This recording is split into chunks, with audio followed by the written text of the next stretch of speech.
একসাথে হেসে উঠল দুজন। আহমেদ রোজার হাত ধরে তাকে টেনে নিয়ে জড়িয়ে ধরল। খুব আবেশে রোজার ঘাড়ে মুখ ডুবিয়ে তার চুলে ঘ্রাণ নিতে থাকলো। রোজার চোখে মেঘ কেটে যেন এক নতুন আলো ফুটে উঠল। এতদিনের চেপে রাখা ভালোবাসা, অব্যক্ত যন্ত্রণা যেন সেই মুহূর্তেই ধুয়ে মুছে গেল। আহমেদের পিঠ চেপে ধরে যথাসম্ভব তাকে আগলে রাখল। আহমেদ তার পুরো মুখের দিকে তাকিয়ে মৃদু হাসল, আর রোজার ঠোঁটেও ধীরে ধীরে হাসির আভা ফুটে উঠল।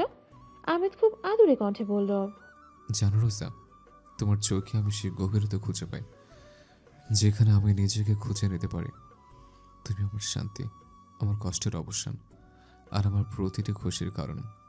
তুমি আমার শ্বাসের প্রতিটি ছন্দ, আমার হৃদয়ের প্রতিটি স্বপ্ন। তুমি ভালোবাসা মানে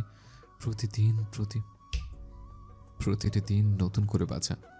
বলে আহমেদ রোজার কপালে দীর্ঘ সময় নিয়ে একটা চুমু খেল। রোজা আবেশে চোখ দুটো বন্ধ করে ফেলল। এরকম ছোঁয়া প্রতিক্ষণে পেলে মন্দ হতো না। আহমেদ তার বুড়ো আঙুল দিয়ে আলতো করে রোজার ঠোঁটে স্লাইড করতে করতে বলল, আজ প্রথম ভালোবাসার পরশটা তোমার কপালে দিলাম। তবে মনে রেখো, ভবিষ্যতে এই পরশ শুধু কপালে সীমাবদ্ধ থাকবে না। বিয়ের পরেই ঠোঁটেই আমার আমর চিহ্ন আঁকবো, ভালোবাসার সত্যিকারের স্পর্শ। অহরা চতুর্থবারের মতো আরেক গ্লাস পানি ঢকঢক করে খেল। তার নিঃশ্বাস নিতে অনেক কষ্ট হচ্ছে। মনে হচ্ছে যেন কেউ তার গলাটা টিপে ধরেছে।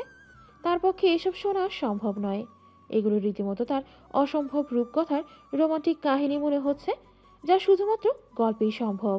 তার ম্যামকে দিয়ে এসব কখনোই সম্ভব না। এদিকে নাহিদ পুরো 2 লিটারের পানির বোতল নিয়ে বসে আছে। যে কোনো মুহূর্তে তার আবারও গলা শুকিয়ে কাঠ হয়ে যেতে পারে। একটু আগে সে 1 লিটারের বোতল এনেছিল পানি খাওয়ার জন্য। সেই পানি দিয়ে সে কুলাতে পারেনি দেখে 2 লিটারের বোতল নিয়ে বসে রয়েছে এখন। নুরা তো রীতিমতো একটু আগে পপকর্নের প্যাকেট এনে বসে বসে খাচ্ছে আর গল্প শুনছে। তার কাছে মোটে এগুলো বিস্ময়কর মনে হচ্ছে না। হবে বা কেন? সে তো আর রোজাকে বেশি দিন দেখেনি। শুধুমাত্র কদিন রোজার কঠিন ব্যক্তিত্ব, রাগী চেহারা দেখেছে। এজন্য এসব গল্প তার কাছে তেমন অদ্ভুত ঠেকছে না। সে মনের সুখেতে পপকর্ন চিবোতে চিবোতে রাজিয়া রহমানের মুখের দিকে তাকিয়ে গল্প শুনছে। রিয়াদ তখন থেকে তবদা খেয়ে বসে আছে। এগুলো কি শুনল সে? যেন তাকেও কোনো রূপকথার গল্প শোনানো হচ্ছে। নুরাবাদে সবাই রাজিয়া রহমানের দিকে এমনভাবে তাকিয়ে রয়েছে যেন তাদেরকে পৃথিবীর অষ্টম আশ্চর্যের কথা বলা হয়েছে। তাদের সবাইকে এরকম বেগতিক অবস্থা দেখে রাজিয়া রহমান হেসে ফেললেন আর বললেন, কি ব্যাপার, তোমাদের মুখের এই বেহাল দশা কেন? অহনা চমকে উঠল আর দুদিকে মাথা নাড়িয়ে বলে উঠল, অসম্ভব, হতেই পারে না এটা। কিভাবে সম্ভব ভাই? না, এটা কখনো সম্ভব নয়। নিজের মতো করে বিলাপ বকছে অহনা। রিয়াদ একটা শুকনো ঢোক গিলে বলে উঠল, ইয়া আন্টি, আপনার কথা ভুল হচ্ছে। আমরা তো আপনার কাছে ম্যাম এবং স্যারের অতিথির গল্প শুনতে চেয়েছি। আপনি কাদের গল্প শোনাচ্ছেন আমাদেরকে? রাজিয়া রহমান ফিক করে হেসে ফেললেন। তিনি ভালোই টের পেলেন দুজন মানুষের এরকম ভিন্ন অচেনা অতীত তাদের সবাইকে চমকে দিচ্ছে। তিনি হেসে বললেন, তোমরা যাদের কথা শুনতে চেয়েছ তাদের কথাই বলছি। নাহিদ তড়িৎ গতিতে মাথা দুদিকে নাড়িয়ে বলল, না না না না না না, এটা হতেই পারে না। আমাদের ম্যামের মনে তো ভালোবাসা দূরের কথা, সামান্য অনুভূতিটুকুও নেই। অহনা এবার ক্লান্ত দৃষ্টিতে বলল, আমাদের ম্যাম তো পাথরের মতো শক্ত আন্টি। ম্যামের মতো রসকসহীন, আনরোম্যান্টিক, অনুভূতিহীন এই রকম কঠিন ব্যক্তিত্বের মেয়ে আমি আগে কখনো দেখিনি। আর আপনি কি না এইসব? ম্যাম এমন ছিল, এতটা আবেগী ছিল, এতটা সেন্সিটিভ ছিল, এতটা ভালোবাসার লোভী ছিল, এটাও সম্ভব? রাজিয়া রহমান দীর্ঘশ্বাস ফেলে বলেন, তোমাদের ম্যাম আগের মতোই আছে অহনা, ও একটুও বদলায়নি। আমি জানি, শুধুমাত্র নিজেকে একটা শক্ত খোলসের ভেতরে আবৃত করে রেখেছে ও। একটা কীর্তি মুখোশ পরে আছে তোমাদের ম্যাম। তোমাদের ম্যাম তো এখনো আগের মতোই নরম, এখনো আগের মতো সহজ সরল। সবাই উৎসুক হয়ে তাকিয়ে রয়েছে রাজিয়া রহমানের দিকে। রাজিয়া রহমান আবারও বলে উঠলেন, রোজা এখনো আহমেদকে অনেক ভালোবাসে, আর তার ভালোবাসা একটুও কমেনি, বরং সময়ের সাথে সাথে হয়তো বা বেড়ে গিয়েছে। নুরা বিজ্ঞদের মতো মাথা নাড়িয়ে বলল, আমি সহমত। এই বিষয়টা একটু বিশ্বাস করা যায়, কারণ আমি একটা বিষয় খেয়াল করে দেখেছি, ম্যাম কেন জানি স্যারের আশেপাশে বেশিক্ষণ থাকতে পারে না। বেশিক্ষণ থাকলে ম্যাম মাঝে মাঝে নার্ভাস হয়ে যায়, কথা গুলিয়ে ফেলে, তখন নিজের ব্যক্তিত্ব বজায় রাখার জন্য এড়িয়ে যায়। সেই কঠিন ব্যক্তিত্বটা একটু হলেও নড়বড়ে হয়ে যায়। তখন কেন জানি মনে হয় ম্যাম শক্ত হয়ে থাকার অভিনয় করছে। রাজিয়া রহমান বললেন, শুধু তাই নয়, তোমাদের ম্যাম এখনো আহমেদের চোখের দিকে তাকাতে পারে না, এখনো আহমেদের আশেপাশে থাকতে ভয় পায়, আহমেদের অস্তিত্ব ওকে এখনো কাঁপিয়ে তোলে। এই কারণেই বিশেষ করে ও আহমেদের মুখোমুখি হতে চায় না। তবে আমার বিশ্বাস ওরা একদিন আবার আগের মতো হয়ে উঠবে, রোজা আবারও পাগলের মতো ভালোবাসবে আহমেদকে। সবাই 5 মিনিট নীরবতা পালন করলো, বোঝার চেষ্টা করলো, বিশ্বাস করার চেষ্টা করলো রোজা এবং আহমেদের সেই অতীতের খানিক অংশ। কিছুক্ষণ পার হলে অহনা বলে উঠল, আচ্ছা মানলাম, কষ্ট করে বিশ্বাস করলাম। আন্টি, তারপর কি হয়েছে বলুন? আমরা এখন ম্যাম আর স্যারের প্রেম কাহিনী আর শুনবো না। এই কাহিনী কখনোই আমার পেটে হজম হবে না। ম্যামের এই ভিন্ন রূপ আমি কখনোই দেখিনি। হাতটা কাঁপছে আমার। আপনি অন্যদিকে চলুন আন্টি। এবার বলুন যে পাঁচলটা কিভাবে ধুলো, কিভাবে স্যার এবং ম্যাম আলাদা হয়ে গেল, হয়েছিলটা কি? রাজিয়া রহমান এবার তার চোখ মুখ শক্ত করলেন আর অস্ফুট স্বরে বললেন, জাবেদ রায়হান খান। চমকে উঠল ঘরে থাকা সবাই। নুরা পপকর্ন খাওয়া থামিয়ে দিল। অহনা, রিয়াদ, নাহিদ তিনজনই চোখ বড় বড় করে তাকালো। রাজিয়া রহমানের দিকে তাকিয়ে অহনা বলে উঠল, সেই জাবেদ রায়ান খান যাকে ম্যাম 3 বছর ধরে তন্ন তন্ন করে খুঁজে বেড়াচ্ছে। রাজিয়া রহমান ওপর নিজ মাথা নাড়ালেন, এরপর তীক্ষ্ণ কণ্ঠে বললেন, হ্যাঁ, এই সেই জাবেদ রায়হান খান। বলে আবারও ডুব দিলেন তিনি সেই অতীতে। গভীর রাতের নিস্তব্ধতায় ঘরের প্রতিটা কোণায় জমে আছে। মাঝখানে হুইল চেয়ারে বসা রমজান ইসলাম, যার মুখে জীবন সংগ্রামের ক্লান্তি স্পষ্ট। একা নীরব এই বাড়িতে সে যেন এক নীরব যোদ্ধা, যার মনে এক অসম সাহস। চোখের কোণে বয়সের কালি জমে আছে, কিন্তু চোখের পাতায় এক বিন্দুতে আটকে থাকে শঙ্কা আর অপেক্ষায়। রোজা চলে যাওয়ার ঘণ্টাখানিকের মধ্যেই রমজান ইসলামের বাড়িতে জাবেদ রায়ান খান তার সাঙ্গপাঙ্গকে নিয়ে উপস্থিত হয়। জাবেদ রায়ান একজন জনপ্রিয় মাফিয়া। এমন কোনো অবৈধ কাজ নেই যেটা সে করেনি, কিন্তু ক্ষমতা থাকায় আইন ওকে থামাতে পারেনি। জাবেদ রায়ানের বাবা একজন এমপি ছিল, যে কারণে সে কখনো এরকম ক্ষমতা নিয়ে বসে আছে। জাবেদ রায়ানের মুখে হালকা বিকৃতি হাসি, চোখে দানবীয় নৃশংসতা। রমজান ইসলামের দিকে তাকিয়ে সে ধীর পায়ে এগিয়ে আসে, আর তার প্রতিটি পদক্ষেপের সাথে রোজার বাবার বুক ধীরে ধীরে থরথরিয়ে কাঁপে। রমজান ইসলাম তবুও চোখ মুখ শক্ত করে তাকিয়ে থাকে সামনের মানুষটির দিকে। তার চোখ দিয়ে অজস্র ঘৃণা ঝরছে। একটু পর জাবেদ রায়ান খান রমজান ইসলামের কাছে এসে হাঁটু গেড়ে বসে। তার প্যারালাইজড পায়ের দিকে তাকিয়ে সে ব্যঙ্গ করে বলে, আহারে বেচারা রমজান, মেয়েটাকে এখনো বিয়ে দিতে পারলে না, তাতেই ল্যাংড়া হয়ে পড়ে রয়েছিস রে। আহা, খুব কষ্ট হয় তোকে দেখলে। জাবেদের এমন কথা শুনে রমজানের চোখ দিয়ে আগুন ছুটতে থাকে। ঘৃণায় সে চোখ ঘুরিয়ে নেয়। জাবেদ সেটা পাত্তা দেয় না। সে মনের খুশিতে একটা সিগারেট জ্বালিয়ে ধোঁয়া ছাড়তে ছাড়তে বলে, তোর মেয়ে কই? সোনামণিকে দেখতে পাচ্ছি না যে। রমজান ইসলাম সাথে সাথে জাবেদের দিকে তীক্ষ্ণ চোখে তাকালো। রমজানের এমন দৃষ্টি দেখে জাবেদ ব্যঙ্গ করে বলে উঠল, আরে ভাই, তুই তো দেখছি ভালোই রে, ল্যাংড়া হয়ে গেলি, এই বয়সেও তোর তেজ যায় না। রমজান ইসলাম শক্ত কণ্ঠে বলে, তুই যেটা চাচ্ছিস সেটা কখনোই হবে না জাবেদ। আমি আমার একমাত্র মেয়েকে কখনোই তোর মতো জানোয়ারের ছেলের হাতে তুলে দেব না। জাবেদ জন্য খুব খুশি হলো। সে বলল, আরে কি বলছে সবাই, দেখো কি বলছে রমজান। আরে আমার ছেলে তোর মেয়েকে খুব ভালো রাখবে রে, খুব ভালোবাসে তোর মেয়েকে। রমজান ঘৃণায় মুখ ঘুরিয়ে নিলেন। যৌবনকাল থেকে একটা লোককে রমজান সব থেকে বেশি ঘৃণা করে, কারণ রমজানের রঙিন জীবনটা তো সে কেড়ে নিয়েছে। তুই কখনোই পাবি না, অন্তত আমি বেঁচে থাকতে তুই আমার মেয়েকে পাবি না। জাবেদ রমজানের চোখের দিকে তাকিয়ে বাঁকা হেসে বলল। তুই মরে গেলে তো পাবো। রমজান নির্ভয়ে তাকালো তার দিকে। জাবেদ আবারও হেসে বলল। এখনো সময় আছে রমজান, ভেবে দেখ, তোর মেয়েকে ভালোভাবে আমার ছেলের হাতে তুলে দে। সময় হয়েছে, না হলে তোর স্ত্রীকে যেভাবে শেষ করেছি তেমনি তোর মেয়ে, তাকেও মেরে ফেলবো। রমজানের মুখটা ফ্যাকাশে হয়ে যায়। তার চোখে ভয়, কিন্তু সেই ভয়ের মাঝেও এক অদ্ভুত জেদ। সে কিছুক্ষণ থেমেই জাবেদের চোখের দিকে সরাসরি তাকায়।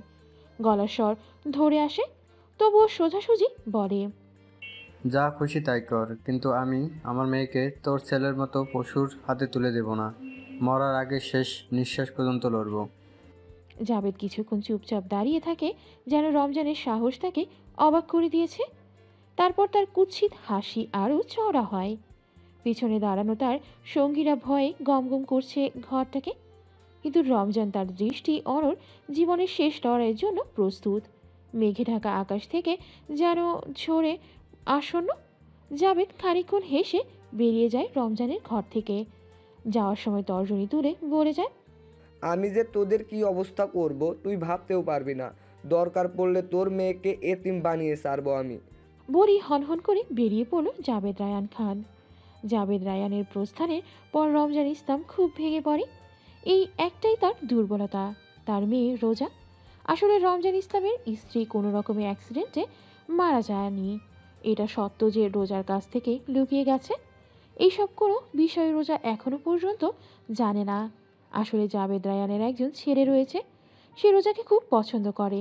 এই কারণে জাবেদ রমজানের পেছনে লেগেছে।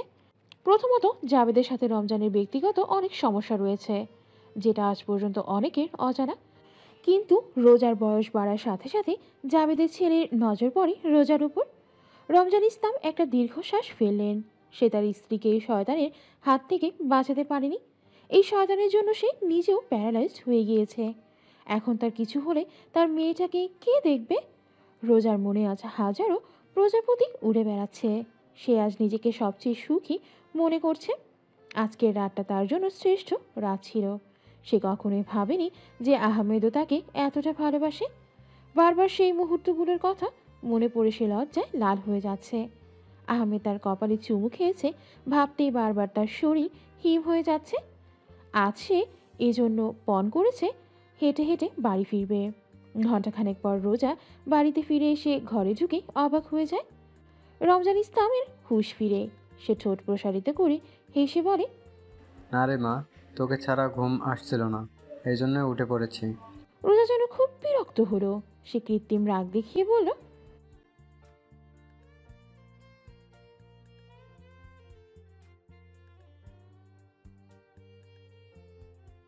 বলতে বলতে রোজা নিজের হাতের ব্যাগটা টেবিলের ওপর রাখলো। তারপরে এসে তার বাবার পাশে বসলো। রমজান ইসলাম যেন অন্য জগতে রয়েছে। সে নিষ্পলকভাবে তাকিয়ে রয়েছে রোজার দিকে। মেয়েটা তার যে অনেক সহজ সরল। তার অনুপস্থিতিতে মেয়েটা কি পারবে এই কঠিন পৃথিবীর সাথে নিজেকে মানিয়ে নিতে? বাবার এরকম দৃষ্টি থেকে রোজা চিন্তিত স্বরে বলল। রমজান ইসলাম মেয়ের মাথায় হাত রেখে বললেন। মারে, আমার যদি কখনো কিছু হয়ে যায়, তুই আমাকে ছেড়ে থাকতে পারবি তো? রোজা আঁতকে উঠে বলল। রমজান ইসলাম বলে। আমার মনে হচ্ছে আমি আর বেশি দিন বাঁচবো না রে মা। রোজা খুব ভয় পায়। সে সঙ্গে সঙ্গে জড়িয়ে ধরে তার বাবাকে।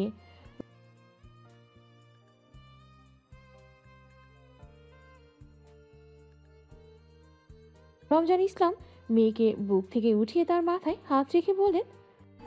জন্ম মৃত্যু আল্লাহর হাতে, সব কিছু আবেগ দিয়ে হয় না, বাস্তবতা মেনে নিতে শিখতে হয়। শোন, তোকে কিছু কথা বলি। রমজান মেয়েকে পাশে বসিয়ে শক্ত স্বরে বললেন। শোন মা, পৃথিবীটা মায়া দেখায়, কিন্তু এর ভিতরে বিষ। তোকে জানতে হবে, এখানে কেউ তোর জন্য অপেক্ষা করবে না। যদি তুই নিজের জায়গা না করে নিতে পারিস, তবে তোকে পদতলিতে করবে। পৃথিবী কেউ কাউকে কিছু দেয় না, সব ছিনিয়ে নিতে হয়। রমজানের চোখের দৃষ্টি আরো কঠোর হয়ে উঠল। মানুষ বিশ্বাস করার দরকার নেই মা, সবাই তোর সহজ সরলতাকে সুযোগ হিসেবে নেবে। মনে রাখবি, দুর্বলদের বাঁচার কোনো অধিকার নেই। যে শক্তিশালী সেই টিকে থাকবে। কারো প্রতি প্রয়োজন বেশি দয়া দেখাতে যাস না। তুই যদি দয়া করিস তোর বিনাশ নিশ্চিত। রোজা মনোযোগ দিয়ে শুনছে তার বাবার কথা। সে বেশ ভালো করে বুঝতে পারছে যে তার বাবা তার ভবিষ্যৎ জীবনের জন্য তাকে তৈরি করার চেষ্টা করছে।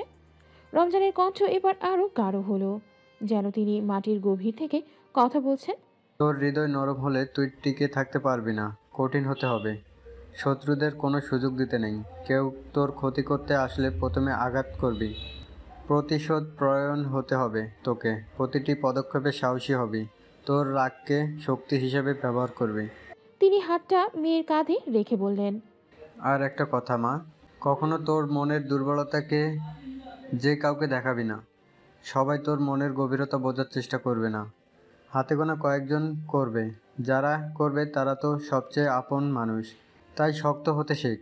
কথা বলতে হবে দূরভাবে, এমনভাবে যেন কেউ তোর সরলতাকে দুর্বলতা ভেবে সুযোগ নিতে না পারে। পৃথিবীটা সহজ নয়, কিন্তু তুই যদি শক্ত হস তাহলে সব কিছু সামলাতে পারবি। বাবা এক গভীর শ্বাস ফেলে শেষ কথা বলেন। জীবনটা কখনো কখনো কঠিন হবে, তবু মনে রাখিস তুই পারবি। সব কিছুর পরেও তুই নিজের পথ খুঁজে নিবি। শুধু ধৈর্য হারাবি না। রোজা মুগ্ধ হয়ে তার বাবার কথাগুলো শুনল। রমজান বললেন, মনে থাকবে তো মা? রোজা মাথা নাড়ালো, শক্ত কণ্ঠে বলল। হ্যাঁ বাবা, মনে থাকবে। রোজা এবার বিছানা থেকে উঠে পড়ল।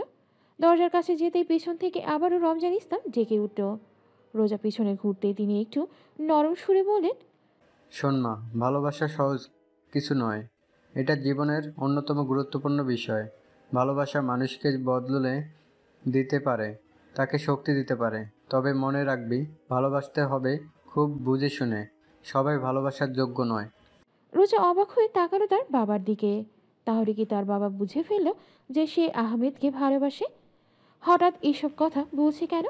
তুই যাকে ভালোবাসবি তার মধ্যে সত্যিকারের ভালোত্ব দেখতে শিখবি। ভালোবাসা অন্ধভাবে করবি না, বরং মন দিয়ে বোঝার চেষ্টা করবি। তুই যার উপর বিশ্বাস রাখবি সে কি তোর সঙ্গে সৎ। ভালোবাসা তখনই সুন্দর যখন দুজন মানুষ একে অপরের প্রতি শ্রদ্ধাশীল হয়। বাবার চোখে যেন কিছুটা নরম অভিজ্ঞতার ছাপ দেখা গেল। রোজার এমন বিস্ময় দৃষ্টি দেখে রমজান ইসলাম মুচকি হাসলেন। তার মেয়ে আসলে অনেক সহজ সরল। তোকে আমি ছোট থেকে বড় করেছি মা, তোর চোখ আমি বুঝবো না? আহমেদ ছেলেটা অনেক ভালো। একজন পুরুষ হয়ে আমি আরেকজন পুরুষের চোখ ঠিকই বুঝবো। আমি তার চোখে তোর জন্য অগাধ ভালোবাসা দেখেছি। একদম খাদহীন নিখুঁত ভালোবাসা দেখেছি আমি। রোজা এবার আরেক দফা অবাক হয়ে গেল। সে বোঝার আগে তার বাবা বুঝে গেল যে আহমেদ তাকে ভালোবাসে। কি অদ্ভুত ব্যাপার! রমজান ইসলাম বলল, আমি তোকে ভালোবাসতে নিষেধ করিনি মা। একজন সঠিক মানুষ তোকে ভালোবেসেছে, তুই কেন সেটা ফিরিয়ে দিবি বল? এই ভালোবাসা থেকে কখনোই সরে আসিস না। হয়তোবা আমার অনুপস্থিতিতে এই মানুষটাই তোর সব থেকে আপন। তিনি আরো বললেন, সঠিক মানুষের ভালোবাসা তোকে শক্তি দেবে। মনে রাখবি, ভালোবাসা মানে নিজের ব্যক্তিত্বের আত্মসমর্পণ নয়, মনের আত্মসমর্পণ। তুই যত ভালোবাসবি তত নিজেকে আরও শক্তিশালী করে তুলবি। ভালোবাসা তোর দুর্বলতা নয়, বরং তোর শক্তি হবে। তিনি গভীর শ্বাস নিলেন, যেন অতীতের কিছু স্মৃতি তাকে ছুঁয়ে গেল। মনে রাখবি মা, সঠিক ভালোবাসা তোকে সুরক্ষা দেবে, তোর জীবনে পূর্ণতা দেবে, কিন্তু ভুল ভালোবাসা তোকে ভেঙে দেবে। মেয়ের দিকে গভীর দৃষ্টিতে তাকিয়ে রমজান ইসলাম তার শেষ কথাটা বলেন, যে তোকে সত্যিকারের ভালোবাসবে তার হৃদয়কে কোনোদিন আঘাত করবি না। এমন মানুষকে কষ্ট দেওয়া মানে নিজের আত্মাকে কষ্ট দেওয়া। এটা পাপ। তার প্রতি সবসময় নরম থাকবি। এই একটা মানুষের প্রতি শুধু মাত্র তুই তোর দুর্বলতা প্রকাশ করবি।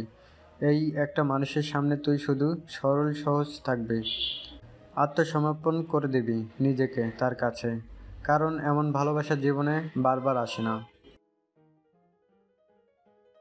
অসম্ভব ড্যাড, আমি কোনোভাবেই এটা করতে পারবো না। এটা আমার দ্বারা সম্ভব হবে না। জীবনে এই প্রথমবারের মতো নিজের ভালোবাসার বাবার ওপর গর্জে উঠল আহমেদ। আনিসুর রহমান ঠান্ডা চোখে তাকিয়ে রয়েছেন তার একমাত্র ছেলের দিকে। আনিসুর রহমান অনেক বড় মাপের জনপ্রিয় এক মুখ, এমনকি একই সাথে তিনি ডিরেক্টর এবং প্রডিউসার। মিডিয়া জগতে তার অনেক খ্যাতি, কিন্তু এখন সবই অতীত। তিনি কাজ থেকে অবসর নিয়েছেন প্রায় 2 বছর হলো। 4 বছর আগে আহমেদের মা মারা যায়। আহমেদ ভার্সিটিতে ওঠার সাথে সাথে আনিসুর রহমান তাকে মিডিয়া জগতে যেতে বলে। তার বাবা চেয়েছিলেন সে অভিনেতা হবে, কিন্তু আহমেদের গানের গলা ছিল অসাধারণ। গানের প্রতি তার প্রবল আগ্রহ দেখে তার বাবা তাকে গান গাওয়ার সুযোগ করে দিয়েছিলেন, কিন্তু তার প্রথম গান একদম মুখ থুবড়ে পড়ে। এই কারণে তার বাবা ভীষণ ক্ষেপে আছে আহমেদের উপর। তবে তিনি সর্বাত্মক চেষ্টায় আছেন নিজের ছেলেকে মিডিয়া জগতে স্থায়ীভাবে প্রতিষ্ঠিত করে দিতে। আহমেদ আবারও বলে উঠল, ড্যাড, তুমি যেটা চাচ্ছ সেটা সম্ভব না। আমি দেশ ছেড়ে কোথাও যাব না। আনিসুর রহমান তার চশমাটা খুলে হাতে নিয়ে বলেন, আহমেদ, বোঝার চেষ্টা করো। তুমি এই দেশে থেকে কিছুই করতে পারবে না এখন। অন্তত 1 বছরের জন্য হলেও তোমার বিদেশে থেকে ট্রেনিং নেওয়া প্রয়োজন। তোমাকে আমার থেকে বেশি বিখ্যাত হতে হবে। তুমি খুব ভালো করেই জানো আমাদের পূর্বপুরুষরাও মিডিয়া জগতে অত্যন্ত জনপ্রিয় ছিল। আমিও চাই যে আমার বংশে তোমাকেও আমার পথ ধরে চলো। মিডিয়া জগতে জায়গা করে নেওয়া লাগবে তোমাকে। আহমেদ ঠান্ডা কণ্ঠে বলল, তুমি বোঝার চেষ্টা করো ড্যাড। আমি তো বলেছি যে আমি মিডিয়া জগতে জায়গা করে নেব। আমি যথাসম্ভব চেষ্টাও করছি। আর তুমি ভালো করেই জানো গানের প্রতি আমার নিজেরও কতটা প্রবল আগ্রহ। আমার বিশ্বাস দেশে থেকে আমি পারবো। আনিসুর রহমান হেসে ফেলেন। তিনি বলেন, বাবা, মিডিয়ার জগৎটা এতটা সহজ নয়।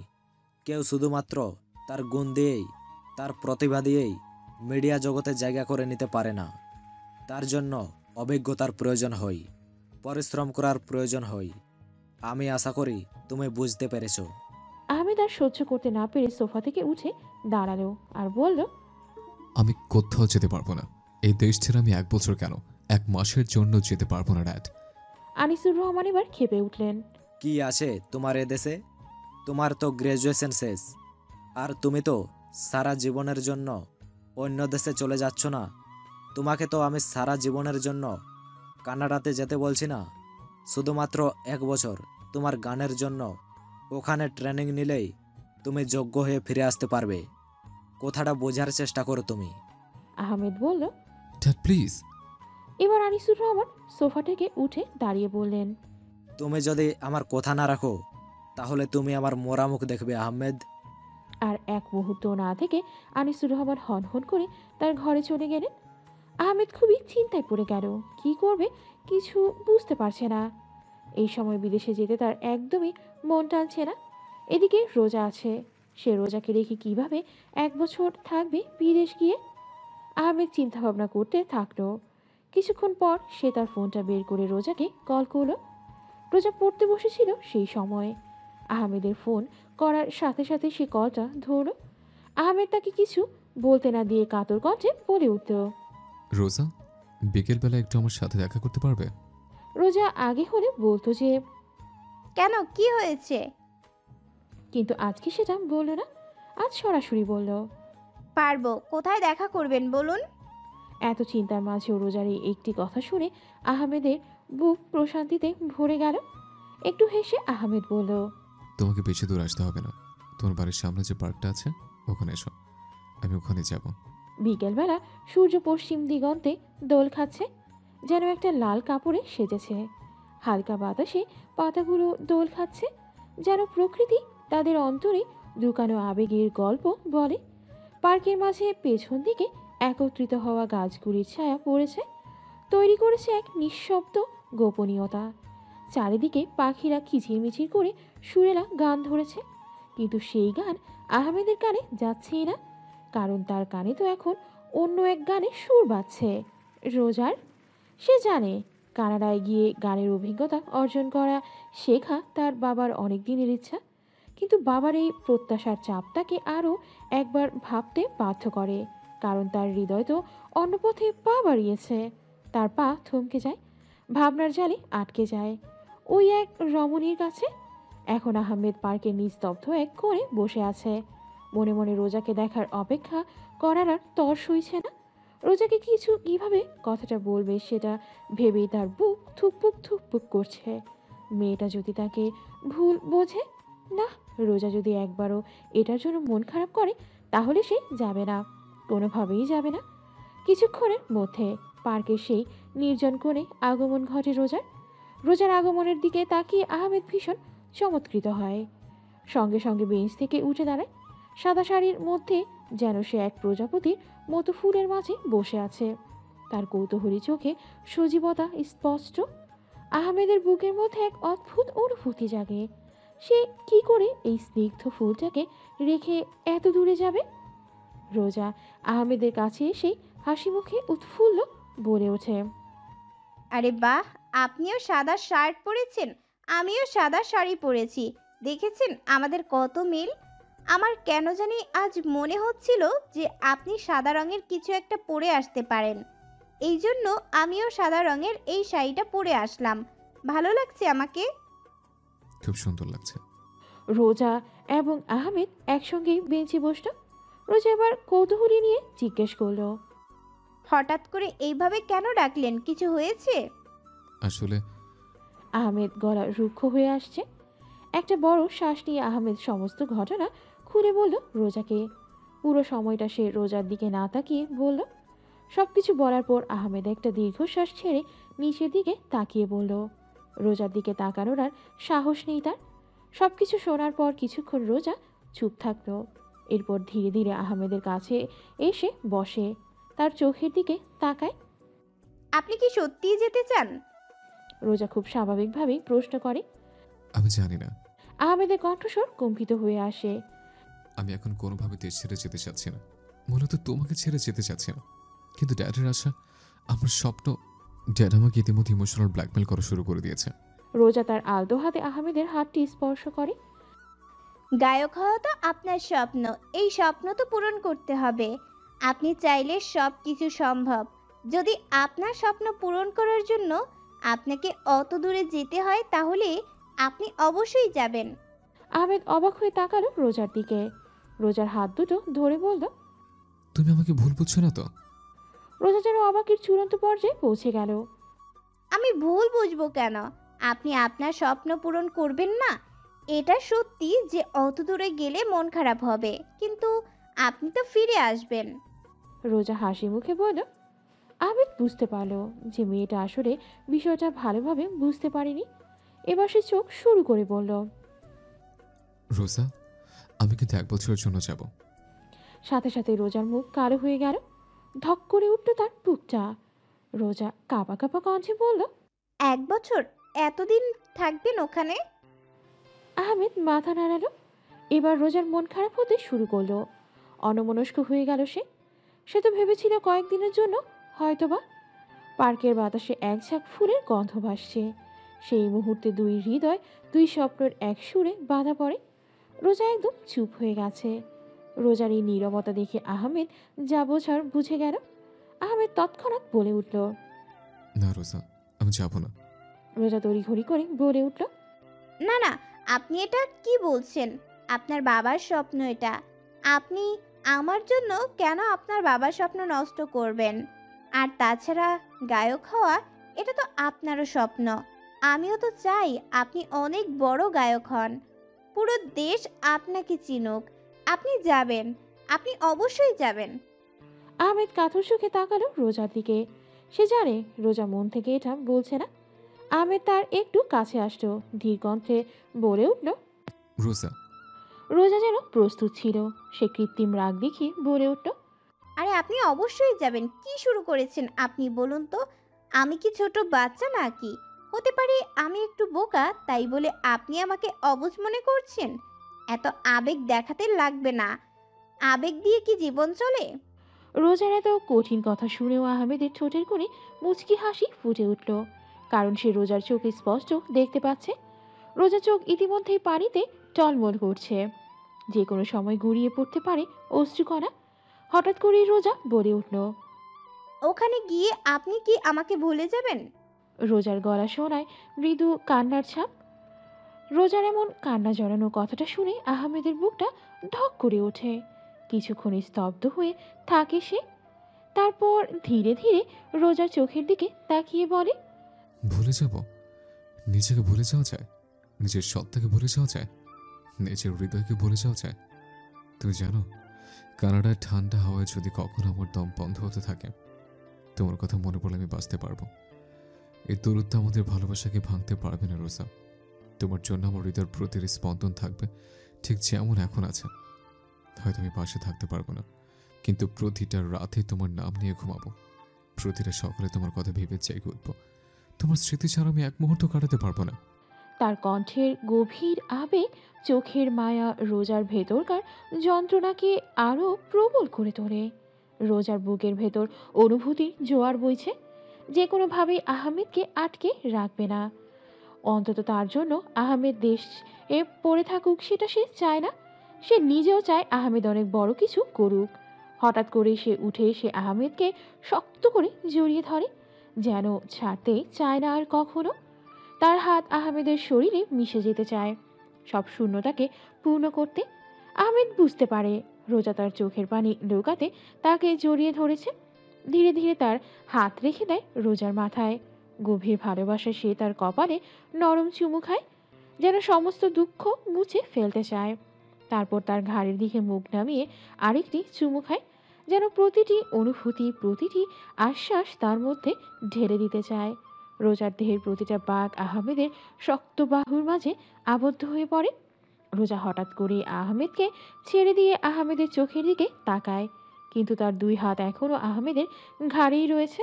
রোজা অভিমানী স্বরে বলে, শুনেছি কানাডাতে অনেক সুন্দর সুন্দর মেয়ে আছে। আপনি আবার ওখানে গিয়ে ওইসব সুন্দর সুন্দর মেয়েগুলোকে পছন্দ করে বিয়ে করে ফেলবেন না তো? পরে দেখা গেল আপনি মেম সাহেবকে আহমেদের খুব বিয়ে করে হাসি দেশে পেল ফিরে রোজার এসেছেন। এই কথাটা শুনে। মেয়েটা তো বোকা কেন, কি সব উল্টাপাল্টা চিন্তা ভাবনা করছে। আহমেদ দুষ্টু হেসে বলল। তোমার থেকে সুন্দর মেয়ে আছে রোজা? রোজা শক্ত কণ্ঠে বলল, শুধু আছে নাকি, অনেকগুলো আছে। আমি কি সুন্দর নাকি? অনেক সুন্দর সুন্দর মেয়ে আছে ওখানে। আমি একদম নিশ্চিত আপনার ওদেরকে দেখলেই পছন্দ হবে। আহমেদ গভীরভাবে তাকিয়ে থাকে রোজার চোখে, যেন তার আত্মা অবধি দেখতে পাচ্ছে। ধীরে ধীরে বলে, হয়তো পৃথিবীর অনেক মেয়ে আছে, অনেক সুন্দর মেয়ে, কিন্তু তাদের মাঝে এমন কেউ নেই যে আমার মন ছুঁয়ে যেতে পারে যেমন তুমি পারো। সুন্দর মুখ অনেক পাবো, কিন্তু এমন একটা হৃদয় পাবো না যেখানে তোমার হৃদয় তোমার মতোই মিশে যেতে পারে। তোমার থেকে দূরে গিয়ে আমি হয়তো অনেক কিছু দেখব, কিন্তু হৃদয়ের এই শূন্যতা শুধু তুমি পূরণ করতে পারো, আর কেউই পারবে না। কথাগুলো রোজার হৃদয়ে গভীর ছাপ ফেলে। আহমেদের প্রতিটা শব্দ তার ভালোবাসার গভীরতা, তার আবেগের এক নিঃশব্দ প্রতিচ্ছবি হয়ে ওঠে। তাদের চোখের মিলনে এক নতুন আশা জেগে ওঠে। পার্কের চারপাশে পাখিরা গান গাইছে, যেন তারা এই প্রেমের সুরে একত্রিত। আহমেদ এবং রোজা দুজনেই জানে তাদের হৃদয়ের কথাগুলি সত্যিকার অর্থে আবেগের পরিচয়, প্রেমের গভীরতাও জীবনের চ্যালেঞ্জ। আহমেদ জানে তাকে একটা কঠিন সিদ্ধান্ত নিতে হবে, কিন্তু সেই সিদ্ধান্তের আগে আজকের এই মুহূর্তটা তাকে জীবনের মূল্যবান পাঠ শেখায়, প্রেমের এবং সাহসের। বিকেলের সূর্য দিগন্তে নিমজ্জিত হতে শুরু করে, আর পার্কের পরিবেশে গোধূলির আবহে ভরে যায়। আহমেদ এবং রোজা যখন একে অপরের চোখের দিকে তাকায়, মনে হয় সময় থমকে গেছে। হৃদয়ের গহীনে এক নির্বিশেষ মুহূর্তের জন্য অপেক্ষা করছিল। আহমেদ হঠাৎ ধীরে ধীরে তার পকেট থেকে একটা ছোট বক্স বের করে। রোজা ভ্রুকুচকে তাকিয়ে রইল তার দিকে। এই বক্সে আবার কি রয়েছে? আহমেদের হাত কাঁপছে, কিন্তু দৃঢ়তার সাথে সে বক্সটি খুলে ফেলে। এক দৃষ্টিনন্দন আংটি, যা সূর্যের আলোতে যেন উজ্জ্বল হয়ে উঠেছে। তার মধ্যে শোভা পাচ্ছে। রোজা অবাক চোখে তাকালো আহমেদের দিকে। এটা তোমার জন্য। আহমেদ বলল, তার গলা গভীর আবেগে কাঁপছে। রোজার টলমলো চোখে থেকে তাকিয়ে সে আবারও বলল, যখন আমি থাকবো না, তুমি এটাকে স্মৃতি হিসেবে ধারণ করবে। আমি একটা সিদ্ধান্ত নিয়েছি, যখন আমি ফিরে আসবো তোমাকে বিয়ে করব, আর এখন থেকে তুমি আমার বাগদত্তা। মানে তোমাকে আগে থেকেই রেজিস্টার করে গেলাম, তাই এখন থেকে তুমি আমার অর্ধেক বউ। রোজার চোখে অশ্রু ঝরে পড়ে। সে বিশ্বাস করতে পারছে না তার মনের ভেতরে একসাথে খুশি এবং উদ্বেগের ঢেউ বয়ে যাচ্ছে। রোজা গলা কাঁপিয়ে ভরে উঠল, কিন্তু আপনি তো চলে যাচ্ছেন এখন কিভাবে? এই আংটি আমাদের প্রতিশ্রুতি রোজা। আহমেদ রোজার হাতটি তুলে ধরে আংটিটা তার আঙুলে পরানোর জন্য প্রস্তুত। রোজার বাম হাতের অনামিকা আঙুলে আংটিটি পরাতে পরাতে আহমেদ নেশালো কণ্ঠে বলল, এটি শুধু একটা আংটি নয়, এটি আমাদের ভালোবাসার চিহ্ন। আমি তোমার থেকে অনেক দূরে থাকব, কিন্তু আমার হৃদয় সবসময় তোমার কাছে থাকবে। তুমি সেটা আমাকে কখনো ভুলে যেতে না পারো। এই জন্য আংটিটা তোমাকে দিয়ে গেলাম। এই আংটি তোমাকে বারবার মনে করিয়ে দেবে যে তুমি কারো স্ত্রী। আহমেদ রোজার আঙুলে আংটিটা পরিয়ে দিতেই রোজার হৃদয় মৃদু ঝাঁকুনি খায়, যেন এক নতুন সুরে জন্ম হলো তাদের মাঝে, যেখানে প্রেমের প্রতিশ্রুতি ছড়িয়ে পড়ে। আমি অপেক্ষা করব। রোজা বলল, তার মুখে এক উজ্জ্বল হাসি। আপনি ফিরে আসবেন এবং আমরা আমাদের নতুন জীবন শুরু করব। পার্কের বাতাসে সেই মুহূর্তের স্নিগ্ধতা ছড়িয়ে পড়ে, আর চারপাশের প্রকৃতি যেন তাদের প্রেমের সাক্ষী হয়ে যায়। দুটি হৃদয় দুই স্বপ্নের সাথে আবদ্ধ, এখন অমলিন এক স্মৃতির রেশ নিয়ে এক নতুন পথে এগোচ্ছে। পার্কে কাটানো বেশ আবেগপূর্ণ মুহূর্তের পরে আহমেদ বাড়ির পথে পা বাড়ায়। তার মনে ভিড় করেছে অসংখ্য ভাবনা, বুকের ভেতর জমে থাকা ভালোবাসার প্রতিশ্রুতির ভার। আজকের দিনটা তার জীবনের একটি নতুন অধ্যায়ের সূচনা, কিন্তু এখন একটি গুরুত্বপূর্ণ সিদ্ধান্ত নিতে হবে যা তার ভবিষ্যৎ নির্ধারণ করবে। বাড়ির দরজায় পা রাখতে আহমেদ গম্ভীর হয়ে যায়। আহমেদ সিদ্ধান্ত নেয় সে তার বাবাকে একটি শর্ত দেবে। এটা ছাড়া তার আর কোনো উপায় নেই, না হলে সে কোনোভাবেই নিশ্চিন্তে দেশ থেকে যেতে পারবে না। আহমেদের বাবার জন্য তার সফলতা যেমন গুরুত্বপূর্ণ, তেমনি তার হৃদয়ের কথা শুনতেও প্রস্তুত থাকতে হবে। ড্যাড, আহমেদ বলল, নিজের কণ্ঠস্বরকে দৃঢ় করে। আনিসুর রহমান সোফায় বসে পেপার পড়ছিলেন। আহমেদকে দেখে তিনি এড়িয়ে যাওয়ার ভঙ্গিতে পেপারে চোখ রেখেই বললেন, কি বলবে বলো। আহমেদ শক্ত কণ্ঠে বলে, আমি কানাডাতে যেতে রাজি। আনিসুর রহমান উৎফুল্লে তাকালেন নিজের ছেলের দিকে। সঙ্গে সঙ্গে তিনি উঠে দাঁড়িয়ে আহমেদকে জড়িয়ে ধরলেন। I am proud of you বাবা। আমি জানতাম তুমি আমার ছেলে হয়ে কখনোই আমার কথা অমান্য করবে না। তুমি অবশ্যই আমার সম্মান বাঁচাবে। আহমেদ বলে উঠল, আমার কথা এখনো শেষ হয়নি ড্যাড। আমি তোমাকে আরেকটা কথা বলে দিতে চাই। আনিসুর রহমান সেদিকে নজর দেয় না। শোনো, তুমি জানো আমি চাই তুমি দেশের জন্য কিছু ভালো করতে। বিদেশে যাওয়ার বিষয়টি ঠিক আছে, তবে আহমেদের কথা কেড়ে নেয়। দৃঢ় কণ্ঠে সে বলে ওঠে, আগে আমার কথা শোনো ড্যাড। আমি কানাডা যাব, তুমি যা করতে বলবে তাই করব, যদি তুমি রোজাকে তোমার বৌমা হিসেবে মেনে নাও। আনিসুর রহমান ভ্রু কুঁচকে তার ছেলের দিকে তাকিয়ে রইলেন। আহমেদ তার বাবার চোখের দিকে তাকিয়ে দৃঢ় কণ্ঠে বলে উঠল, কানাডা থেকে ফিরে এসে আমি রোজাকে বিয়ে করব। এসব কি কথা বলছো তুমি আহমেদ? এই মেয়েটি আবার কে? পরিচয় কি তার? বিরক্তিকর কণ্ঠে বলে উঠল আনিসুর রহমান। আহমেদ কোনো রকম ভনিতা ছাড়াই রোজার সম্পর্কে সমস্ত কিছু বলে দিল আনিসুর রহমানকে। সবকিছু শুনে আনিসুর রহমান হতাশ হয়ে পড়লেন। তিনি হতাশ কণ্ঠে বললেন, এই আহমেদ, এসব কি বলছিস? তোর কি মাথা খারাপ হয়ে গেছে? তোর বাবা একজন নামকরা ডিরেক্টর এবং প্রডিউসার। আমার ছেলে হয়ে তোর বিয়ে হওয়া উচিত কোনো নায়িকার সাথে, অথবা মিডিয়া জগতের কোনো উঁচু লেভেলের মেয়ের সাথে। আর তুই কি না একটা মধ্যবিত্ত ফ্যামিলির মামরা মেয়েকে বিয়ে করতে চাচ্ছিস, যার বাবা আবার প্যারালাইজড। আহমেদ মনে মনে ক্ষেপে উঠল, তবুও ঠান্ডা কণ্ঠে বলল, ড্যাড, রোজাকে নিয়ে এবং রোজার ফ্যামিলিকে নিয়ে কোনো বাজে কথা বলো না প্লিজ। তোমাকে আমি আর একটা কথা ভালো করে বলে দিই, রোজাকে আমি ভালোবাসি। আমি রোজার স্ট্যাটাস দেখে ওকে ভালোবাসিনি, ওর টাকা আছে কিনা সেটা দেখেও আমি ওকে ভালোবাসিনি। ও মধ্যবিত্ত ফ্যামিলির হোক আর উচ্চবিত্ত ফ্যামিলির হোক, আই ডোন্ট কেয়ার। তুমি আরও শুনে রাখো ড্যাড, ও শুধুমাত্র মা মরা গরিব মেয়ে না, ও এতটাই মধ্যবিত্ত একটা ফ্যামিলির মেয়ে যে নিজের টাকায় নিজের বাবাকে চালায়, নিজের বাবার সংসার চালায়। ও এমন একটা মেয়ে যে টাকার অভাবে সুইসাইড পর্যন্ত করতে গিয়েছিল। আনিসুর রহমান অবাক হয়ে শুনছে তার ছেলের কথা। তার ছেলেকে মাথা খারাপ হয়ে গেছে। আহমেদ কোনো ভনিতা ছাড়া আবারও বলল, আমি এরকম মেয়েকে ভালোবেসেছি ড্যাড, আর আমি তাকে বিয়ে করব।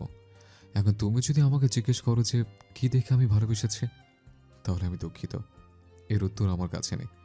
তবে বাহ্যিকভাবে আমি ওর সরলতা প্রেমে পড়েছি, আমি ওর হৃদয়ের প্রেমে পড়েছি, আমি ওর পবিত্র মনের প্রেমে পড়েছি। ব্যাস, একজন ছেলে হয়ে আমি তোমাকে এর থেকে বেশি কিছু বলতে পারবো না।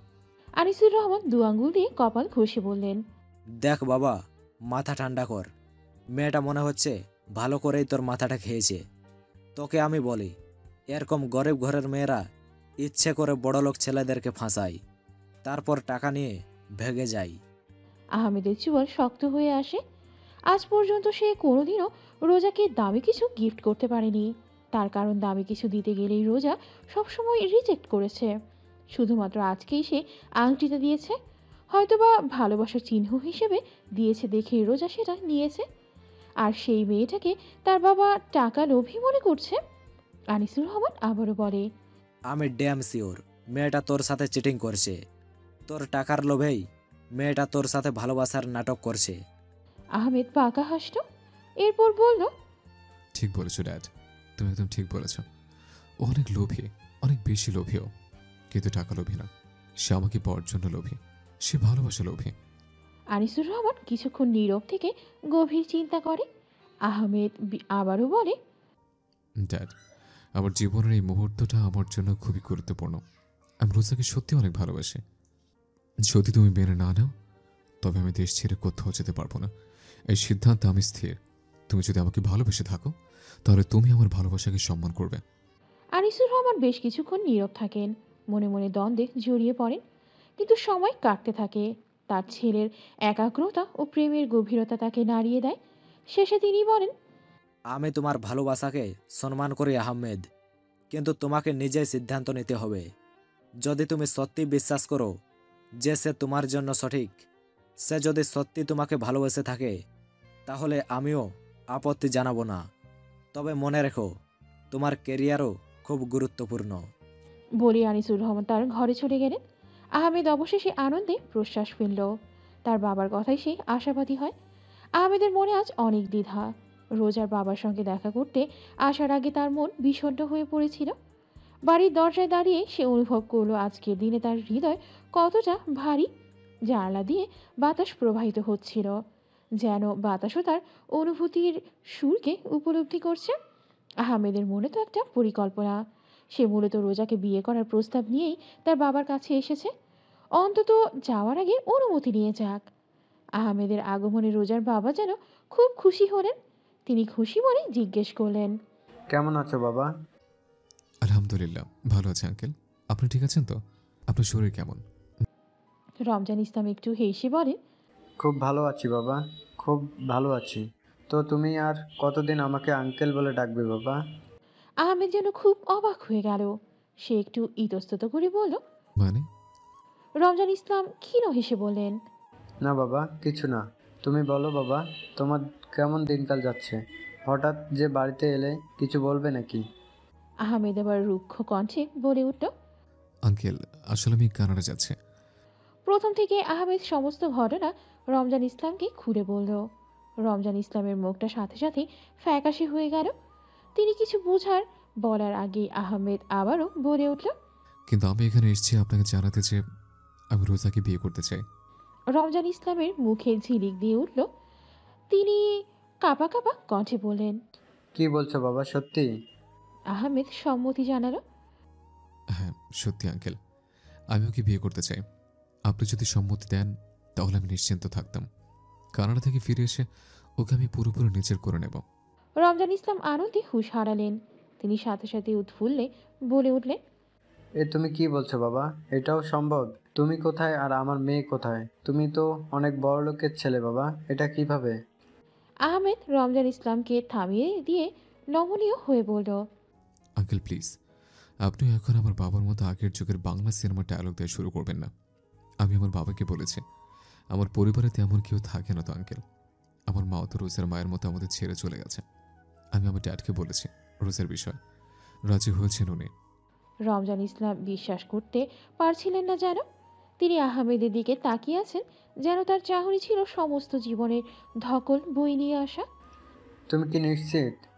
আমার মেয়ে, ও তো অনেক অসহায়। হ্যাঁ, আমি নিশ্চিত। আহমেদ তার কণ্ঠের দৃঢ়তা এনে বলে, আমি জানি আপনার অবস্থার কারণে আপনি চিন্তিত আঙ্কেল, কিন্তু আমি তার পাশে থাকব, তার যত্ন নেব।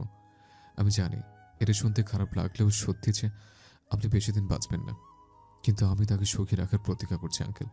আপনার স্বপ্ন পূরণ হবে। আপনার অনুপস্থিতিতেও কখনোই একা হবে না। আমি সবসময়ের পাশে থাকবো। হয়তোবা আপনার মতো ভালোবাসতে পারবো না, কিন্তু আমি আপনাকে এটা নিশ্চিত করে বলতে পারি যে পৃথিবীতে আপনার পরে আমার থেকে কেউ রোজাকে বেশি ভালোবাসতে পারবে না। রমজান ইসলামের চোখে এক মুহূর্তের জন্য চাঞ্চল্য দেখা দেয়। তিনি তার চোখের জল ধরে রাখেন, যেন একটি অসাধারণ চাপ থেকে মুক্তি পাওয়ার চেষ্টা করছেন। তুমি সত্যিই তাকে ভালোবাসো? আহমেদ মুচকি হেসে বলল, নিজের থেকে বেশি। সে আমার জীবনের সবচেয়ে গুরুত্বপূর্ণ অংশ। আমি তার জন্য পুরো পৃথিবীর সাথে লড়াই করতে পারবো। রমজান ইসলামের তার চোখ বন্ধ করে কিছুক্ষণের জন্য নীরব থাকলেন। তারপর ধীরে ধীরে বললেন, তুমি যদি সত্যিই তাকে ভালোবাসে রাখতে পারো বাবা, তবে এই অসহায় এক বাবা দুহাত তুলে দোয়া করছে তোমাদের জন্য। পৃথিবীর সবচেয়ে সুখী দম্পতি হবে তোমরা। আমার মেয়েটাকে ভালো রেখো বাবা। আহমেদ সম্মতি জানিয়ে নীরব থাকলো। কিছুক্ষণ পার হলে আহমেদ উসখুস করতে থাকলো। তার মনে ভয় এবং আশঙ্কায় ভরা। তার হৃদয়ে একটি প্রশ্ন ঘুরপাক খাচ্ছে, রোজার বাবার অনুমতি পাওয়া যাবে তো? জিভ দিয়ে ঠোঁট ভিজিয়ে আহমেদ ধীরে ধীরে বলে, আঙ্কেল, রোজা কোথায়?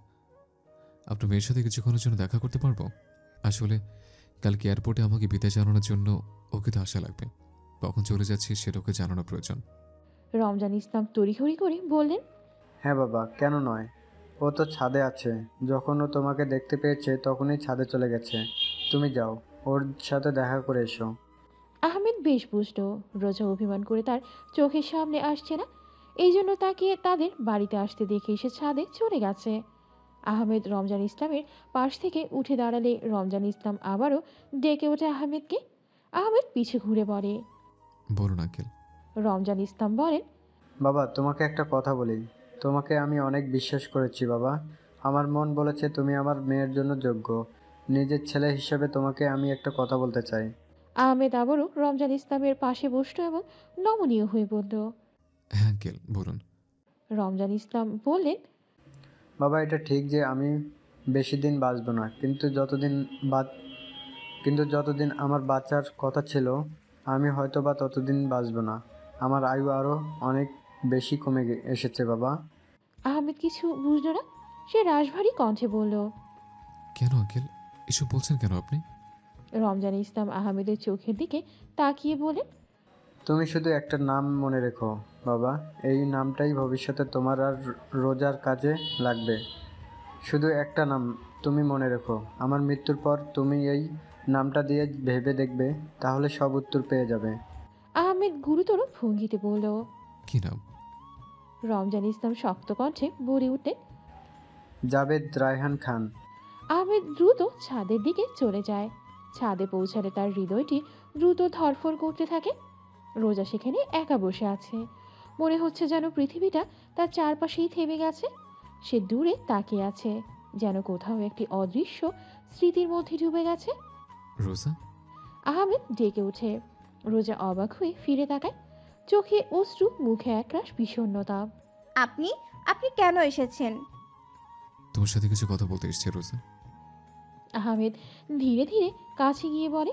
আহমেদ সেদিকে এগিয়ে যায়, রোজার কাছে এসে বসে। তার হাতটা ধরে নেয়, যেন একটি শক্তিশালী বন্ধনে আবদ্ধ হয়েছে। শোনো, আহমেদ বলল, তার কণ্ঠে গভীরতা। তুমি কখনো এক অনুভব করবে না, বুঝলে? তুমি আমার হৃদয়ের মধ্যে থাকবে। ওখান থেকে ফিরে এসে এক মুহূর্তে সমালোচনা করবো না। বিয়ে করে ফেলবো তোমাকে। রোজা ধীরে ধীরে আহমেদের দিকে তাকায়, তার হৃদয়ের দোলনাকে অনুভব করে। ছাদের নরম বাতাসে শীতলতা ছিল, কিন্তু তাদের হৃদয়ে আগুন জ্বলছিল। আহমেদ ধীরে ধীরে রোজার কাছে গিয়ে বসে। তার চোখের গভীরে গভীরতার জোয়ার অনুভব করছিল। রোজার চোখে জল, কিন্তু সেই জল যেন ভালোবাসার এক আলাদা সুর। রোজা, আহমেদ বলল, তার কণ্ঠে কোমলতা। তুমি জানো আমি তোমাকে কত ভালোবাসি? আহমেদ রোজার বাম হাতটা তুলে ধরে নিজের দেয়া আংটিটাতে খুব আবেশে চুমু খায়। রোজা চোখ বন্ধ করে তৃপ্তির অশ্রু ফেলে। আংটি থেকে ঠোঁট উঠিয়ে আহমেদ বলে, তুমি যখন আমাকে মিস করবে তখনই আংটিতে চুমু খাবে। তখন তুমি অনুভব করতে পারবে যে আমি তোমার কাছে আছি। রোজা কিছু বলার আগেই সে তার হাতের ওপর হাত রেখে বলল, আমি জানি আমি যেখানে থাকি তোমার ভালোবাসা আমাকে শক্তি দেয়। তুমি আমার সব কিছু। হঠাৎ যেন সমস্ত পৃথিবী থেমে গেছে। আহমেদ তার কপালে চুমু খায়। প্রথমে একটি হালকা চুমু, তারপর তার অনুভূতি ঢেলে দেওয়ার জন্য আরেকটি। আহমেদের ঠোঁটের ছোঁয়ায় রোজা যেন হারিয়ে যায়। এক মুহূর্তের জন্য মনে হয় তারা সময়ের গতি অতিক্রম করে যাচ্ছে, যেন চারপাশের সকল স্রোত তাদেরকে পেরিয়ে যাচ্ছে। আহমেদ আবারও নেশালো কণ্ঠে বলে ওঠে, খুব ইচ্ছে করছে তোমার ঠোঁটে একটা চুমু খেতে। তোমার ঠোঁটের ছোঁয়া পেতে খুব ইচ্ছে করছে, কিন্তু ওই যে প্রতিজ্ঞা করেছে বিয়ের আগে তোমার ঠোঁট ছোঁবো না। কেন যে হিরেগুড়ি করে একবার এমন প্রতিজ্ঞা করলাম? আহমেদের কথা শুনে হাজার কষ্টের মাঝেও রোজা হাসে। রোজার হাসি দেখে আহমেদ তার কপালে আবারও চুমু খেয়ে বলে, তুমি কি জানো তোমার মুখের এই হাসি আমার সব কষ্ট ভুলিয়ে দেয়। তুমি আমার পৃথিবী, আমার আত্মা, আমার ভবিষ্যৎ।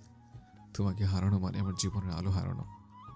রোজা শ্বাস বন্ধ করে একটি দীর্ঘশ্বাস ফেলে। এরপর নিজের গোলাপের ন্যায় ঠোঁট দুটো নাড়িয়ে বলে, কপালে চুমু খাওয়ার অনুমতি পেয়েছেন দেখে বারবার কপালে চুমু খেয়েই যাচ্ছেন। এরপরে যখন ঠোঁটে চুমু খাওয়ার অনুমতি পাবেন তখন কি করবেন? আহমেদ ভনিতা ছাড়ে উত্তর দিল, তখন ঠোঁটে চুমু খেয়ে যাব, কোনো থামাথামি নেই। রোজা আবারও খিলখিল করে হেসে ওঠে। বিদায়ের সময় এসেছে। ছাদের মৃদু বাতাস তাদের চারপাশে ঘুরছে, কিন্তু আহমেদের মনে এখনো অস্থিরতা। সে জানে কাল সকালে এয়ারপোর্ট যেতে হবে এবং আজকের এই মুহূর্তটি তাদের জন্য শেষবারের মতো। আহমেদ রোজার হাত শক্ত করে ধরে বলে, রোজা, আমি চাই তুমি কাল সকালে আমার সাথে এয়ারপোর্টে দেখা করতে আসবে। এটা আমাদের জন্য এই বছরের শেষবারের মতো দেখা হবে। রোজা একটি দীর্ঘশ্বাস ফেলে। তার চোখে আবারও অশ্রু জমে। রোজা কণ্ঠ খাদে নামিয়ে বলে, আমাকেই যেতে হবে? আহমেদ শক্ত কণ্ঠে বলে ওঠে, অবশ্যই যেতে হবে। যাওয়ার আগে তোমাকে শেষবারের মতো মন ভরে দেখবো না আমি? রোজাকে নীরব থাকতে দেখে আহমেদ আবারও বলে ওঠে, আমি চাই তুমি যেন হাসি মুখে এসে আমাকে বিদায় জানো। মনে রেখো, আমাদের মধ্যে একটি অটুট সম্পর্ক রয়েছে, এটি কখনো ভাঙবে না। শেষবারের জন্য আহমেদ রোজার গালে একটি চুমু খায়, তারপর জড়িয়ে ধরে। রোজা আহমেদের পিঠে হাত দিয়ে তাকে আশ্বাস দিয়ে বলে, আমি আসবো। একটু পর আহমেদ ছাদ থেকে নেমে চলে যায়। মনে মনে প্রতিজ্ঞা করে যে সে ফিরে আসবে। রোজা সেখানেই দাঁড়িয়ে থাকে, তার হৃদয়ে ভালোবাসা এবং কষ্টের এক অদ্ভুত মিশ্রণ। সকালবেলা সূর্যের প্রথম রশ্মি মেঘের আড়ালে লুকিয়ে আছে। চারপাশে যেন এক অদ্ভুত শূন্যতা বিরাজ করছিল, বাতাসেও একটি বিষণ্ণ সুর। আহমেদ এয়ারপোর্টের সামনে দাঁড়িয়ে, তার হৃদয় বিষাদে ভরা। আজকের সকালটি যেন তার কাছে অদ্ভুতভাবে থমকে গেছে। এমন একটি সকাল, সেখানে মেঘের মতো মন খারাপ করে রাখা সমস্ত কিছু বাতাসে উড়ে যাচ্ছে। আহমেদ নিরলসভাবে তাকিয়েছিল এয়ারপোর্টের গেটের দিকে। রোজা আসবে, নিশ্চয় আসবে। সে নিজের মনকে সান্ত্বনা দেওয়ার চেষ্টা করছে, কিন্তু প্রতিটা সেকেন্ড যেন একটি অনন্তকাল হয়ে দাঁড়িয়েছে। অবশেষে দূর থেকে একটি পরিচিত ছায়া দেখা গেল। রোজা আসছে, তার চোখে এক টুকরো অসীম কষ্ট। আহমেদ মুগ্ধ নয়নে তাকালো রোজার দিকে। আহমেদের কাছে আসার পর রোজা নিজের মনকে সামনে নিয়ে আহমেদের দিকে তাকালো। তাদের চোখে একটি গভীর সংযোগ ছিল, যেন সমস্ত কথাগুলো মুখে আসার আগেই প্রকাশ পাচ্ছিল। আহমেদ তার লাকি স্টিক পাশে রেখে রোজার দিকে এগিয়ে গেল। তার দু হাতে রোজার আদুরে মুখটা পুড়ে নিয়ে বলল, রোজা ভালো থাকবে, একদম কষ্ট পাবে না ইনশাআল্লাহ। খুব তাড়াতাড়ি আমাদের জীবনে একটা সোনালী মুহূর্ত আসবে, দোয়া করবে আমার জন্য। বলার সঙ্গে সঙ্গে আহমেদ তার কপালে ঠোঁটের ছোঁয়া এঁকে দিল। সেখানেই স্নেহের একটি তীব্র প্রকাশ ঘটল। সেই চুমু যেন সমস্ত কষ্ট ও ভালোবাসার প্রতীক। রোজা প্রথমে কিছুটা দ্বিধায় ছিল, কিন্তু তারপর তার অশ্রুকণা বাঁধ মানল না। এমনিতেই অনেক দেরি হয়ে গিয়েছে, ফ্লাইটের টেক অফের টাইম হয়ে গিয়েছে। আহমেদ রোজাকে ছেড়ে দিল। সে নিজেও রোজার সামনে এখন বেশিক্ষণ থাকতে চাচ্ছে না, কারণ যতই সে রোজার সামনে শক্ত থাকুক, তারও তো ভেতরে ভেতরে খুব কষ্ট হচ্ছে। কিন্তু তার এই দুর্বলতায় আহমেদ রোজাকে দেখাতে চায় না, না হলে মেয়েটা আরও ভেঙে পড়বে। নিজের দুর্বলতা ঢাকতে আহমেদ তড়িঘড়ি করে লাকেজ হাতে নিয়ে নিল। রোজা এখনও টলমল চোখে তাকিয়ে রয়েছে আহমেদের দিকে। সে কোনোভাবেই ভাবতে পারছে না যে এই মানুষটা তাকে 1 বছরের জন্য ছেড়ে চলে যাচ্ছে। পুরো একটা বছর সে এই মানুষটাকে চোখের দেখা দেখতে পাবে না। আহমেদ আর অপেক্ষা না করে দ্রুত গতিতে আসছি বলে এয়ারপোর্টের প্রবেশপথে ঢুকতে যাবে, তখন রোজা খপ করে তার হাত ধরে ফেলল। আহমেদের হাতটা রোজা সাপের মতো পেঁচিয়ে ধরল। আহমেদ বেশ ভালোই বুঝতে পারল যে মেয়েটা এখন আবেগী হয়ে পড়েছে। আহমেদ পিছু না ঘুরে একটু শক্ত কণ্ঠে বলার চেষ্টা করল। রোজা। এই একটি শব্দ যেন অসীমের গভীরে প্রবাহিত হচ্ছে। রোজার চোখে জল চিকচিক করে উঠল। যাবেন না প্লিজ। রোজা ফোপাতে ফোপাতে বলল, তার কণ্ঠে অসহায়ত্ব। তার গলার চাপা কষ্ট যেন আহমেদের হৃদয়ে প্রবাহিত হচ্ছে। সে অনুভব করছে রোজার কোমল হৃদয়ের রক্তক্ষরণ। অথচ এই মেয়েটাই সেদিন বিকেলবেলা তাকে ধমক দিয়েছিল যাতে সে আবেগ না দেখিয়ে চলে যায়, আর আজ নিজেই থাকার জন্য জেদ করছে। আহমেদ কণ্ঠ খাদে নামিয়ে বলে, তুমি শুধু একবার না বললে আমি কখনো যেতাম না। তুমি শুধু একবার না বললে আমি কখনো যেতাম না রোজা, কখনোই যেতাম না। কিন্তু এখন আমি যদি না চাই, একটু পরেই তুমি আমার বলবে যে চলে যান। আহমেদের কথা মিথ্যে নয়। রোজা নিজেও চায় যে আহমেদের ভবিষ্যৎ উজ্জ্বল হোক। আহমেদ হালকাভাবে তার হাতটি ধরে ধীরে ছাড়ানোর চেষ্টা করে, যেন একটি জাদুকরী বাণীর মতো। তাদের মধ্যে একটি অদৃশ্য শক্তি কাজ করছিল, কিন্তু সেই শক্তি তাদের আলাদা করে দিতে চাচ্ছিল। আমি চলে যাচ্ছি রোজা, তবে আমি তোমায় কথা দিচ্ছি, এই আহমেদ শুধু তোমার হয়ে আছে, থাকবে। সে আবারও তোমার কাছে ফিরে আসবে।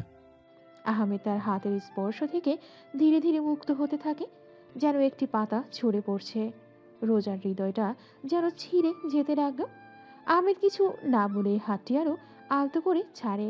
তাদের হাতের মধ্যে যে আবেগ ছিল সেটি যেন এক দৃষ্টান্ত স্থাপন করছে একটি হৃদয়ের সংযোগ, যা মৃদু শব্দের মতো মিলিয়ে যাচ্ছে। অবশেষে তাদের একে অপরের হাত থেকে বিচ্ছিন্ন হলো। রোজা তার হাতের মধ্যে শূন্যতা অনুভব করতে লাগলো, যেন পুরো বিশ্ব তার কাছে অন্ধকার হয়ে গেছে। আহমেদ সামনে পা বাড়ালো, রোজা আর সইতে পারল না। অঝরে কাঁদতে লাগলো, যেন তার অশ্রুগুলো পৃথিবীর সবচেয়ে ভারী বৃষ্টির মতো ঝরছে। আহমেদ শুনতে পেল, কিন্তু পিছনে ঘুরল না, না হলে সে সত্যি আটকে যাবে রোজার মায়ায়। সেই মুহূর্তে সময় যেন থমকে গেছে। অবশেষে আহমেদ চোখের আড়াল হয়ে গেল, কিন্তু রোজার হৃদয় তখনও তাকে আটকানোর জন্য চিৎকার করেই যাচ্ছিল। আহমেদ। সে তার নাম ডাকল, কিন্তু শব্দগুলো যেন তার কণ্ঠেই আটকে গেল। সেদিন আহমেদ স্রোতের মতো প্রবাহিত হয়ে গেল, যেন একটি নদী একটি গন্তব্যে চলে যাচ্ছে, এবং রোজা সেখানেই দাঁড়িয়ে রইল। তার হাতটি খালি হয়ে গেছে, মনে হচ্ছে পুরো পৃথিবী তার চারপাশে এক অন্ধকারে ডুবে গেছে। এভাবে তারা একে অপরকে হারিয়ে গেল, তাদের হৃদয়ে এক অবর্ণনীয় শূন্যতা নিয়ে। এই ছিল তাদের বিচ্ছেদের গল্প, একটি অস্থায়ী বিদায় যা সময়ের গণ্ডি ভেঙে রেখে গেল হৃদয়ে একটি গভীর দাগ। আহমেদ চলে যাওয়ার পর রোজার সমস্ত দেহ যেন এক বোঝার নিচে চাপা পড়ে গেল। তার হৃদয়ে যে অসহ্য শূন্যতা তৈরি হয়েছে তা যেন ভাঙনের টুকরোগুলোকে আরও তীব্র করে তুলল। সে ফুটপাতের ওপর হেলে দুলে পা বাড়াতে শুরু করলো। প্রতিটি পদক্ষেপ যেন এক একটি কষ্টের ভার বহন করে। রাস্তায় মানুষের ভিড়, কিন্তু তার কাছে মনে হলো সে একা। চারপাশের জগৎ ভীষণ রকম নিঃশব্দ। অতিক্রম করতে থাকা মুহূর্তগুলো যেন সময়ের গতি থামিয়ে রেখেছে।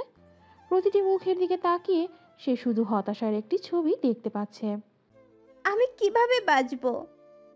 রোজা নিজের মনে ফিসফিস করে বলল, তার কণ্ঠে ঝর্ণার মতো কান্না। মনে হচ্ছিল তার হৃদয়ের ভেতর এক বিরাট গহ্বর সৃষ্টি হয়েছে, যা কখনো পূর্ণ হবে না। রাস্তার পাশে, সড়কের পাশে পড়া গাছগুলোর পাতা যেন শুকিয়ে গেছে। প্রকৃতিও যেন তার ভেতরের দুঃখের সঙ্গী হয়ে গেছে। রোজার পা যেন স্থির হয়ে গেছে। যখন সে একটি সেতুর কাছে এসে দাঁড়ালো, মনের মধ্যে নানা চিন্তা প্রবাহিত হতে লাগলো। আহমেদের সাথে কাটানো মুহূর্তগুলো, তাদের হাসি, কথা, আবেগ সবকিছু যেন জ্বলন্ত আগুনের মতো স্মৃতিতে গেঁথে রইল। সে যেখানে দাঁড়িয়ে রইল তার হাতগুলো কাঁপছে, যেন তার হৃদয়ের দুঃখে বিক্ষুব্ধ হয়ে উঠেছে। অবশেষে সে আবার হাঁটতে শুরু করলো। প্রতিটি পদক্ষেপ যেন তার শরীরের মধ্যে জড়ো হওয়া একটা কষ্টের প্রতীক। ফুটপাতে হাঁটার সময় সে অনুভব করলো পৃথিবীর সবকিছু তার বিরুদ্ধে গেছে। পথের ধুলো, পাথর, বাতাস সব যেন তার কষ্টের সঙ্গে একত্রিত হয়েছে। বাড়ির দিকের পথে পা বাড়ানোর সময় রোজার মনে হলো যেন সবকিছু ভেঙে পড়েছে। তার হৃদয় আরও ভারী হয়ে উঠেছে।